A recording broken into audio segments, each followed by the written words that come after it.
E-commerce has continued to see strong year-on-year growth, even before the pandemic accelerated it to new heights.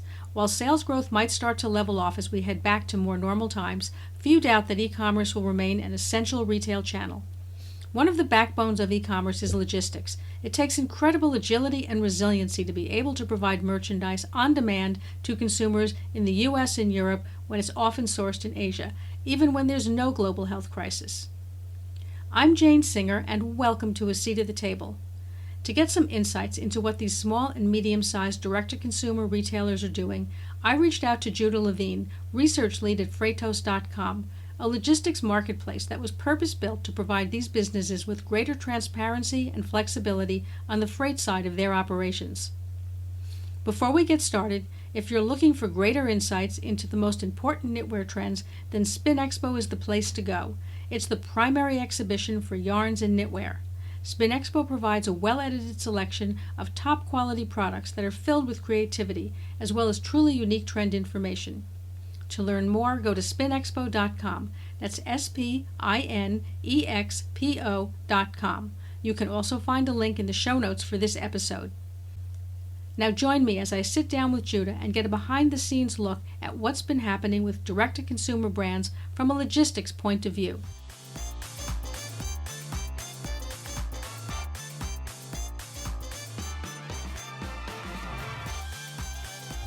Thanks so much for joining us today, Judah. So first of all, thank you very much for having me. I'm glad to be here. My pleasure, Judah. I'm really looking forward to this. Perhaps you could explain a little bit about what Freightos does. What does the marketplace or the platform provide for people who would be importing or exporting? At Freightos, we like to say that we're building the digital backbone for freight. So freight's an industry that's sometimes described as a little bit behind other industries in terms of the shift towards digital solutions and the efficiencies they can bring, though certainly a lot of progress has and is being made. So our solutions really help connect the different players in the supply chain or in logistics. So Freightos.com is the world's largest online freight marketplace. And it's a place where shippers, that is importer, exporter businesses, and in the marketplace case, it's mostly SMBs, small businesses. It's a place where they can book freight, choosing from a wide range of logistics providers in just a few clicks, and then be able to track their shipment. And Web Cargo by Freightos is also connecting different parts of the supply chain. Web Cargo provides a range of platform and SaaS solutions that help logistics providers, which are also called freight forwarders, like the ones who sell freight on our marketplace. It helps them connect directly with airlines or ocean carriers to do things like more easily receive and manage the thousands of rates they have to deal with, or even connect directly and e-book air cargo shipments. Oh, interesting. Because all of this is going through your platform, you're really able to see a very big picture and also a very granular picture of what's happening with the movement of cargo. Yes, and particularly on the air cargo side, as I said, and because of the population that uses the marketplace, we also have a lot of insights into how small businesses are behaving. I think that's really interesting also, because one of the things I wanted to ask you is, what do you see as the impact that e-commerce is having on the freight industry? Because it's a little bit different, because so much of e-commerce is really on that single order, on demand. It's a lot quicker response. So how has this affected carriers, air or ocean, if at all? It's definitely an interesting subject. As I said, a lot of the users of our marketplace are small businesses, and a lot of those are e-commerce sellers as well. Definitely something we're interested in. So certainly this past year, in terms of e-commerce, it's had a lot of impact on last mile logistics. Even before the pandemic, this has been something that has been changing a lot, and retailers are looking for new ways to get things even more quickly to the customers. So we of course seen distribution centers moving closer to populated areas as Amazon and others try and get 1 or 2 day shipping, make it a reality. Likewise, in the end of last year, the last quarter, there was an uptick in terms of investment in startups that are focusing on ways to improve that last mile. So specifically like warehousing and e-commerce fulfillment optimization, those types of services, there's a huge amount of money invested. There was a company called Shipmonk that raised $290 million and others like Flex and Store that also raised very large rounds in the last quarter, trying to solve for that SMB e-commerce last mile fulfillment. But in terms of freight or really cross-border logistics, which is what we more specialize in, e-commerce has been a big driver in this surge of ocean freight that we saw starting in June. So for a little background, the pandemic caused a lull in ocean volumes. And here we're talking from Asia to the US, which is the major import trade lane for the United States, at least. So we saw a big lull in ocean volumes from the outbreak of the pandemic at the end of January, start of February, and really until June as the outbreak was taking hold in the United States and as people were staying home and as there was a lot of disruptions. But then in June, much to everyone's surprise in the industry, in the middle of a pandemic, in the middle of a recession, ocean volumes started picking up again. And they returned to year-on-year growth by the end of June. And they really continued climbing and hit a peak in October. And since October, they've come down slightly, but have really stayed elevated right up till now, which is really unusual for ocean freight. So normally in ocean freight, there's a peak season that starts to pick up in July. It reaches a crest in October as the things for back to school and then for the holiday season have to arrive at some point around then. And then things usually taper off and fall off in November and then only pick up again closer to Chinese New Year. But this year, as I said, ocean volumes have stayed very high. So what's been driving this surge that we've really been seeing since June all the way till now in February? So first of all is the switch from goods to services, the way that consumer behaviors have changed when people are shut down or staying home. So people who have money to spend and aren't able to spend on travel or entertainment or restaurants, that's being switched to spending on goods. I think we all know anecdotally that it takes a long time. There's a big backlog to get a Peloton if you're interested in one. So all those types of things, people are spending more on home goods, things that people use at home, exercise equipment, things like that. So in this big switch, that was a big factor to the surge. There was also some restocking of inventories that had run down for among major retailers. But the other major driver, and this can also be part of that switch from goods to services, was the switch from brick and mortar retail to e-commerce. So retail e-commerce sales in the US as a share of overall retail sales increased to about 15% in the third quarter of 2020, depending on how you measure it. And that was almost a 50% increase on the third quarter from a year prior. So e-commerce was growing, as we know, very quickly, taking a bigger share. And this definitely had an impact on freight in two ways. So one was that there needed to be a buildup of new inventories that didn't exist before. So it's not just that e-commerce needs to arrive quickly and therefore needs to be shipped, across the ocean very quickly. It's also that since these inventories didn't really exist before for a lot of these businesses, a lot of that volume had to be made up very quickly. So that was one driver there. The other way was that it changed, at least for a while, the way that ocean freight operated. So for example, to a certain extent. So some of the ocean carriers started offering premium e-commerce services or express services to get containers shipped more quickly, to give them priority, fewer port calls time. So Zim Lines, for example, launched an expedited premium service that this was in September, from Asia to the US West Coast. And they actually marketed it as designed for e-commerce. And there are other carriers as well, like CMA, CGM, that also launched expedited services for that fast e-commerce delivery.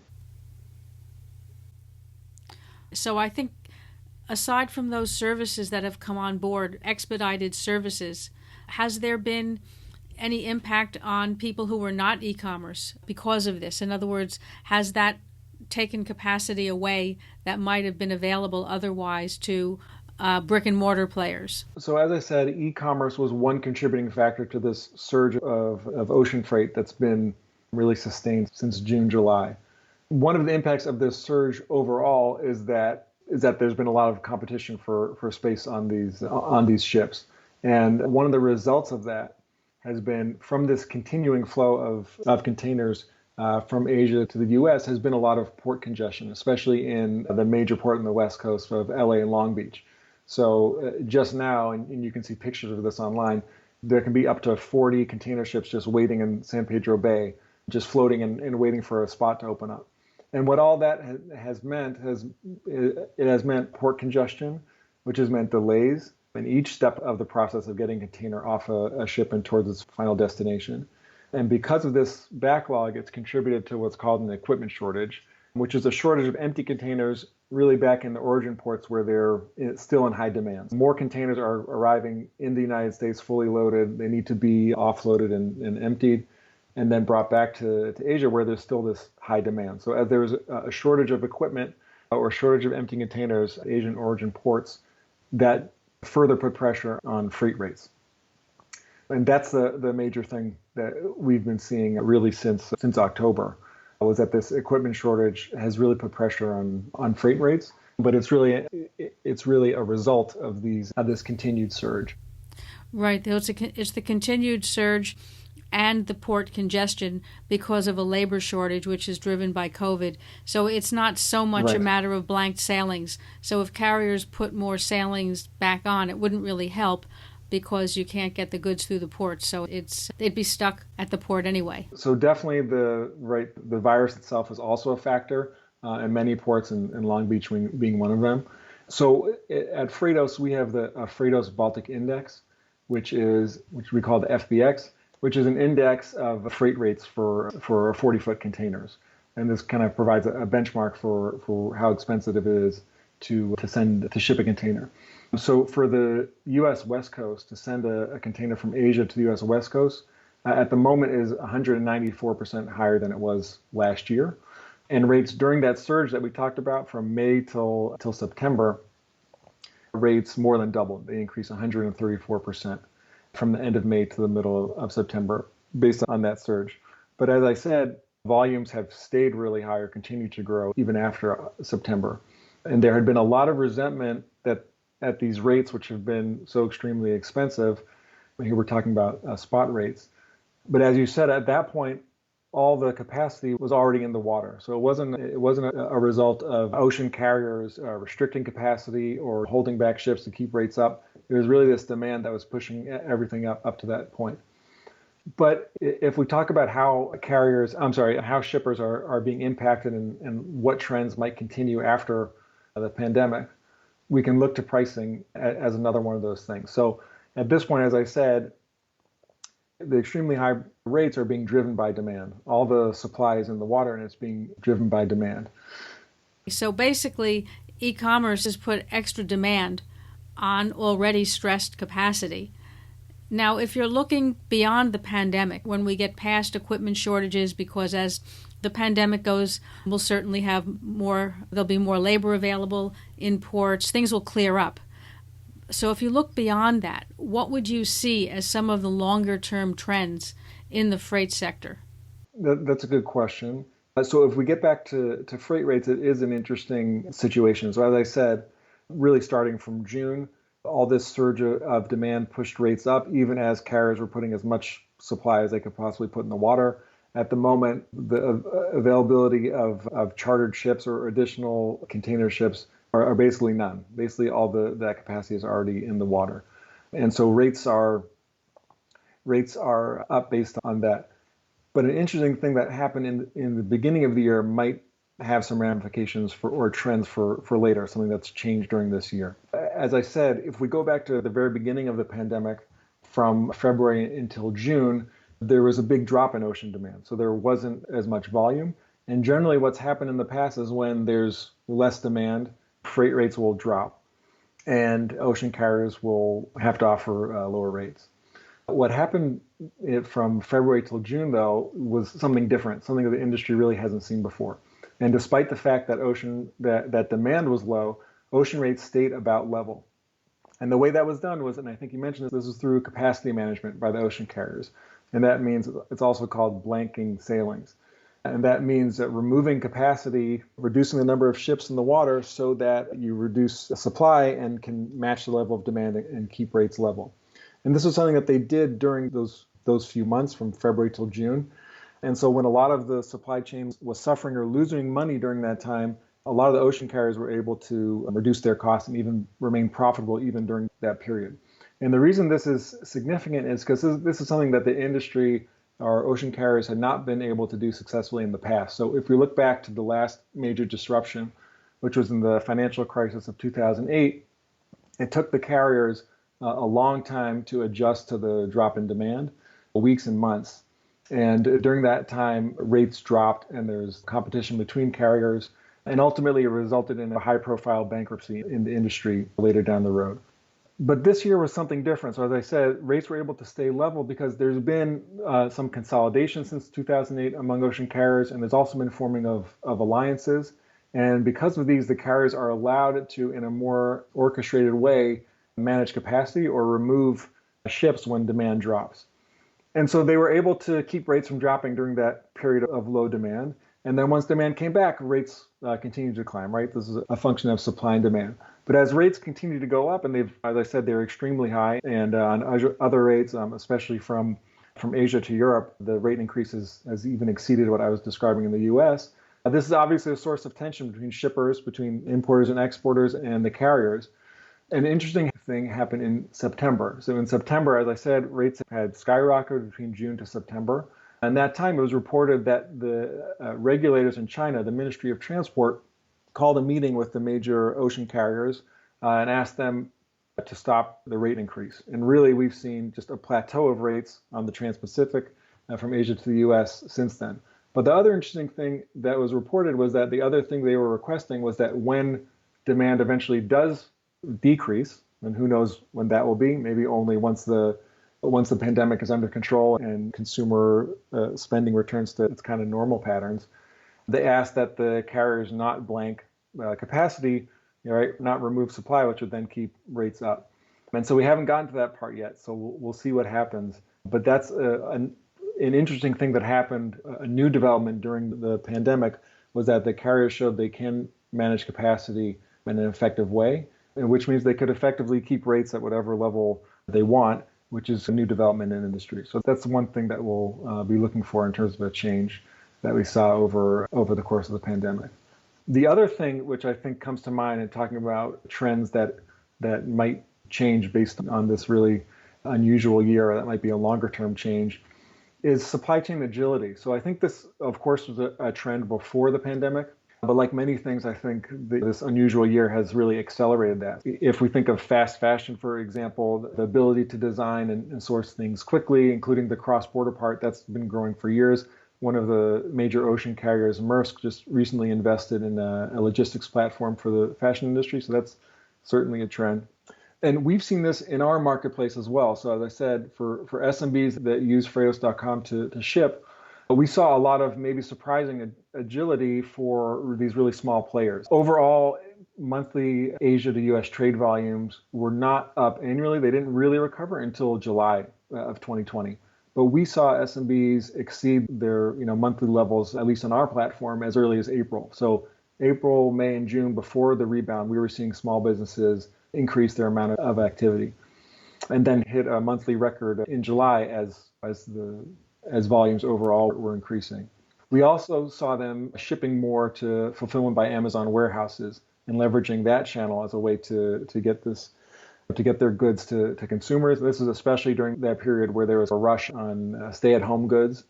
But maybe the most interesting thing is that we saw a pivot in the types of goods that these small businesses were shipping. We saw a full 45% of goods during that period, and towards the beginning of the summer were related to the shutdown. So about 7% were PPE, and the rest of that 45% were things for use at home, like we described, sporting goods, things of leisure, other types of things for the house. So that's also something that we've seen, is this agility and flexibility of small businesses as it relates to the supply chain. Yeah, I think that's really interesting, and I think that previously small business looked to big business for models, and now I think that as we're heading out of the pandemic, some larger businesses are trying to, in a sense, mimic or gain some learning from smaller businesses. Yeah, I think so. I think definitely what we saw in terms of the major impact this has had on brick and mortar retail was that those companies that had a developed e-commerce strategy were the ones that were able to succeed, and those that were much less online had a much harder time. So if you see the traditional massive retailers that had a developed online presence, that they saw their sales skyrocket online even as they were falling in store, and those that didn't were much more susceptible. I think that even for people who had multi-channel, if much of your goods were coming in packed for going to brick and mortar, to be able to pivot, to be able to break them into individual units that are packed for being sent out one by one is not easy for people who were trying to do that sort of midstream. I think once they got the understanding that everything was going to have to go out through e-commerce, things were being shipped prepared for e-commerce. But I think a lot of companies got blindsided by that. Yeah, I'm sure. And those kinds of shifts take time. And sometimes it's the smaller businesses that have that agility because it's not as complex an operation. But yeah, that certainly was the case. This was also really an accelerating factor, as I said before. So you'll see a lot of these major retailers or other businesses with anything having to do with the supply chain just saying how, their plans for leveraging technology have been accelerated by X number of years in the last 6 months. So where they had expected to be somewhere further down the line, it was really necessary, do or die, to really expedite that process. So a lot more of these guys brought in digitization because, like you said, there was no choice. It was a matter of survival. Yeah, I think so. So what do you see as the biggest shift in freight in the last 3 years? And again, we're factoring out that atypical data that would be part of the pandemic. But if you were to look overall, what would you say are some of the biggest shifts? Yeah, so again, in terms of the type of things that we have particular insight or visibility to, I would say that overall the big shifts are in speed and efficiency in terms of the process of freight or at least of booking freight. And the other big shift I would characterize broadly as choice. So if we start with speed and efficiency, so as I said, WebCargo by Freightos provides solutions connecting freight forwarders, third-party logistics providers with the ocean and air carriers, the airlines and the ocean carriers. And WebCargo launched an e-booking platform for air cargo about 2.5 years ago, where freight forwarders can book directly with the air carriers online without having to do anything by phone or email. And this has dynamic pricing linked to the actual available cargo, which is something new in the industry. And though it was growing since the pandemic, we've seen a huge jump. So this is definitely something you asked about the last 3 years. This is definitely a trend, but this is another example of something that was just completely sped up by the pandemic. So we had something like a 5,000% increase in the number of e-bookings that were being handled by the platform as forwarders were trying to connect more quickly and get real-time information.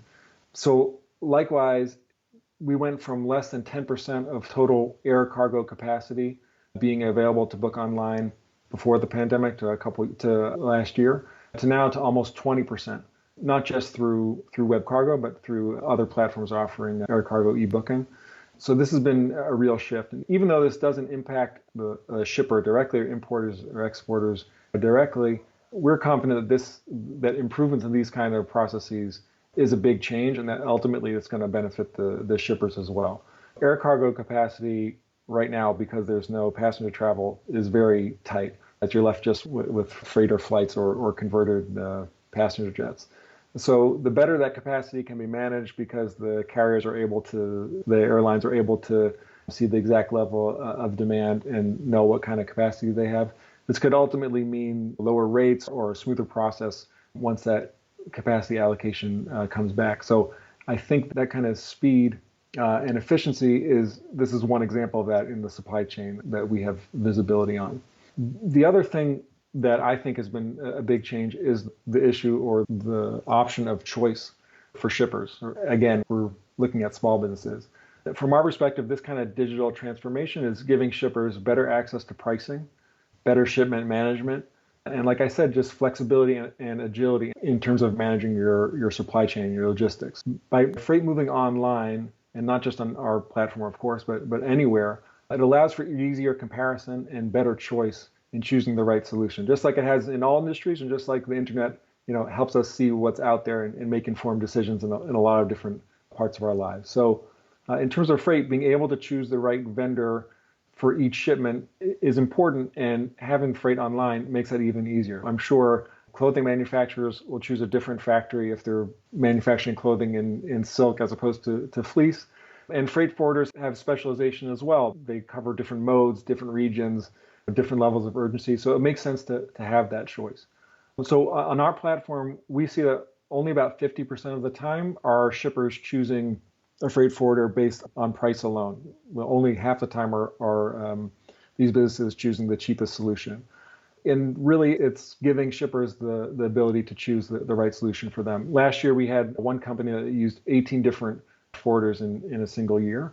And this kind of points, this kind of points to, in the industry, there's so many different types of logistics providers with different specialties and different cost structures, that having visibility to price, and also like you have on, in a lot of ways we shop online, being able to get recommendations and have reviews, I think really improves the process and really gives shippers choice, which is difficult when things are offline. Yeah, I think that's really interesting. I don't think that most people had thought about having a platform that actually has reviews and that gives you other data in terms of reliability, in terms of anything beyond price. Yep, for sure. So when you're looking at the big picture, what do you see as the biggest opportunities for either exporters or importers in terms of managing the shipping side of their business? Yeah, so I think I think that kind of folds into what I was just describing. By having the opportunity to compare different options, to have pricing not be opaque, but really be able to see the different pricing structures and options as well, that's really the start of a better shipping experience. And in terms of managing shipments, in terms of our solution, it's one example of how shipment tracking and management is getting easier on our platform. It's not just the booking and tracking of the shipment, but there's other types of additional services that are helping shippers have those things all in one place.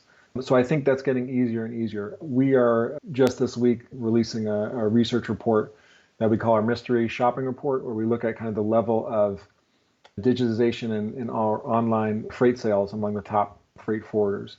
And especially among a small group of forwarders who are really investing in this, you see them investing not just in ease of booking a shipment, being able to compare their different offerings and make sure you pick the right solution, which is along those lines of choice we were talking about before, but also, of course, giving you the ability to track and trace the shipment throughout, and also offering different services along the way, customs brokering and insurance and things like that. So I think those are all areas that are improving and are going to improve the shipper experience. Wow, I think that's really interesting, and particularly for a smaller business that may not have dedicated departments to handle all of this. A lot of these added services are critical for them to be able to do international sourcing and to be able to do it efficiently. Yeah, for sure. This is something we talk about a lot in terms of freight digitization. You had these two really SMB-centric companies, Alibaba and Amazon, understood that you can level the playing field in terms of reaching customers in the case of Amazon, and of sourcing globally in the case of Alibaba. But you still have to get the goods from one place to the other. And the logistics technology is really trying to fill that gap. I think that's really interesting. I think it's, as you said, it's leveling the playing field in a way that people probably would not have anticipated. Yeah, for sure. If you look at Amazon and Alibaba, which you had just mentioned, they're building out their own logistic fleets in more than what we would have expected in order to better drive that, as you had said earlier, the next day delivery or 2-day delivery. How is that impacting the industry as a whole? I think in terms of Amazon, there is some hesitation or viewing their move into logistics as a threat, possibly, or a disruption in terms of the existing players. But in a lot of ways, especially in conversations that we've had with different figures in the supply chain, there is a desire to look at the way that Amazon does things and where are they finding efficiencies, and then try and apply those as well. So I think logistics is a big space. And what we've heard again and again is anyone who adds value is going to, still be able to succeed there. But the things we've heard is understanding Amazon's push for data standardization. And by having kind of a set standard, they're able to allow their third-party sellers to really get on their platform easily. And once that's standardized, it makes their logistics side of it very easy as well. And that's something we've heard from other people in the industry. That's something that the industry really needs to emulate. I think that's an interesting point, because a lot of people just see anything that Amazon does or Alibaba as a threat. So I think that to be able to see an opportunity in that is also quite valuable. Yeah, I would say so. When you look at all the data that Freightos has, what are you seeing that you feel that people who don't have the ability to have as deep a dive as you do, what might they not know, or what might they be overlooking? So again, we have a good vantage point to see how small businesses are behaving. And we were just talking about Amazon, and a lot of our SMB shippers are also Amazon sellers or third-party sellers. And again, I'd come back to what we said before is really this resiliency. So we mentioned earlier that we saw these small businesses starting an uptick in activity before we saw the general rebound in June, and maybe driven by much larger shippers. So we already saw a certain kind of resiliency that they were ahead of the curve in that sense. But we also saw other things. So again, talking about Amazon, they had changed their policies in August, restricting the amount of goods that they'd accept from third-party sellers at their warehouses. They're called Fulfillment by Amazon warehouses, FBAs. We saw shipments to Amazon warehouses, which we can see on the platform, drop off. But we didn't see overall volumes drop off. So in other words, we continue to see a number of shipments grow month by month, even as these policies change, and even as fewer shipments were going directly to Amazon. And to us, that said that these small businesses were showing some resiliency in being able to pivot their fulfillment methods. So if before they were relying on Amazon, it seems like they were still shipping and still getting items to their customers, even selling on Amazon, but finding other solutions.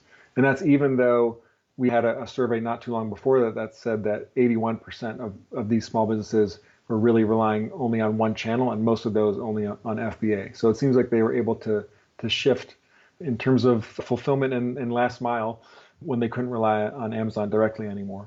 And another interesting thing we saw also related to that was prior to that in March, Amazon had changed another policy when there was this rush on essential goods and Amazon was struggling to keep up with deliveries and with demand. They had limited the types of goods that they'd accept at their warehouses from third-party sellers, and only limiting it to those essential goods. And again, we saw that impact shippers who normally sent to FBA. The number of shipments dropped. But we saw a rebound in shipments even before the policy was rescinded, which to us meant that these shippers were able to, or these types of businesses are able to switch the types of goods that they were selling. So if they were selling something that wasn't considered essential, all of a sudden they were switching to essential goods and able to source them very quickly. And I think, as we mentioned before, that's a type of flexibility, agility, and resiliency that is much more difficult in much larger organizations. So I would say that kind of ability to pivot quickly was something that we saw that we were surprised by.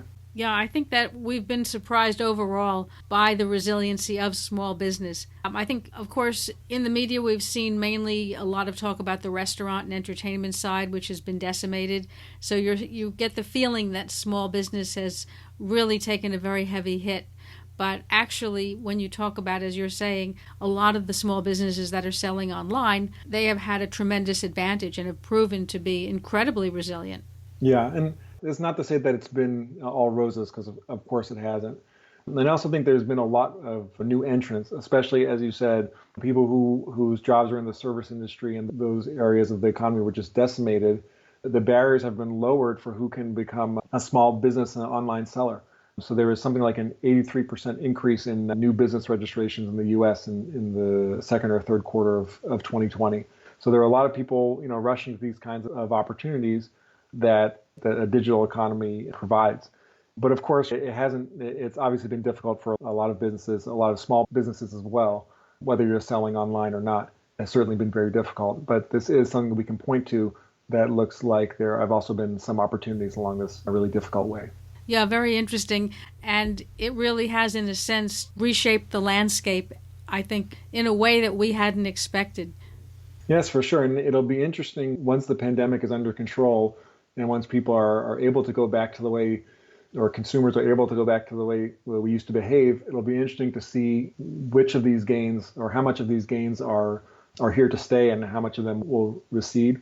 I'd assume there'd be some sort of drop in online sales compared to brick and mortar as people are allowed to go back into stores. But I'm sure there's been an accelerated amount of progress made compared to the trend of development up until now. Yeah, I would agree with you. From what I'm looking at in all the different research that we do, we definitely believe that there's going to be a resurgence in brick and mortar, but not that e-commerce is going to go away. It's just going to be there'll be a greater integration. And I think that on the one hand, people definitely want to get out of the house and want to do anything, right, that involves being around real people. But at the same time, e-commerce has just become part of our lives, and there's a lot of things that you can find online that you can't find in brick and mortar. So I don't think it's going to necessarily be head-to-head. I think it's going to be complementary. Yeah, I would say so. And also, as we were touching on before, I think for brick and mortar businesses, this has been maybe that didn't have as developed an online strategy. The importance of omnichannel is now undeniable. So that not just do you have all these channels in being where the customer wants to be, but in the event of some kind of these unexpected disruptive events, this has proven that's where you have to be sometimes just in order to survive. Yeah, absolutely. I think that people realize how important it is to have a contingency plan. Yeah. Judah, thank you so much for taking the time to share your insights. I think everybody is scratching their heads as they look at everything that's gone down in the course of this pandemic and the reaction to it and how people have had to shift. It's certainly been, I don't think anybody could have expected this. Yeah, my pleasure. And like you said, really throughout this past year, specifically if we're talking about ocean freight, each time there were projections and anticipations, and each time it's really just gone a different direction. And it seems like this has been a really big change, the way consumers are behaving, and it's not likely to go back until the pandemic is behind us. Yeah, I would agree with that. Thank you again. I really appreciate your time. Yes, thank you. Thanks so much for having me. My pleasure. If you enjoyed this episode of A Seat at the Table, join me each week when I sit down with leading executives and entrepreneurs who share their insights, experiences, and future visions for business. And make sure to visit Spin Expo. For trend information to technical innovation, Spin Expo is the primary exhibition for yarns and knitwear. The fair provides well-edited forums featuring high-quality products that are bursting with creativity. To learn more, go to spinexpo.com. That's spinexpo.com. You can also find a link in the show notes for this episode. Before you go, our Q1 Current Situation and Sourcing Report is now available. Find out more in the show notes. Thank you for joining me today. I'm Jane Singer, and I'll see you in the next episode.